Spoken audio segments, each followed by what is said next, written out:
На нашата имейл адреса пристигнаат две прашања. Првото од телевизија Алсат. Како го оценувате протоколот на Комисијата за заразни болести во врска со изборите? Митинзите не се забранети, но дали сте подготвени да отстапите одржување на масовни митинзи? Најнапред, секако дека Социјалдемократскиот сојуз на Македонија максимално ги почитува препораките на здравствените власти и ќе ги почитува и во иднина. Ова е убава можност и добро прашање за еве и пред јавноста, пред граѓаните да одговориме во однос на митинзите, дека СДСМ нема да организира митинзи во текот на оваа кампања. Секако почитувајќи ги препораките на здравствените власти. Во делот на тоа како би ја воделе кампањата, како би ги представувале нашите кандидати, секако и програмата, фокус ќе биде ставен на медиумското представување преку онлайн видео настани и секако имаме различни видови на дигитална комуникација.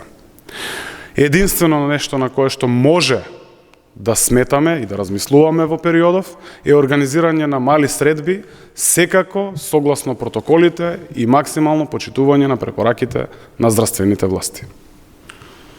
Второто прашање од Канал 5.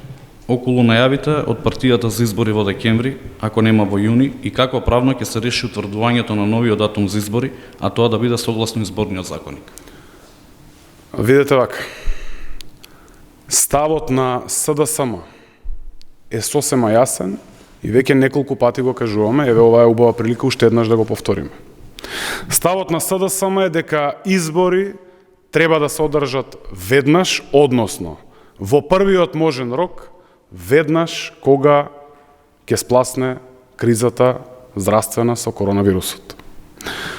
Знаете дека тоа пред се треба да го направиме и од здравствен аспект, во однос на заштита на здравјето на граѓаните, но и од економски аспект секако. И тука ќе додадам во однос на демократизацијата во нашата држава.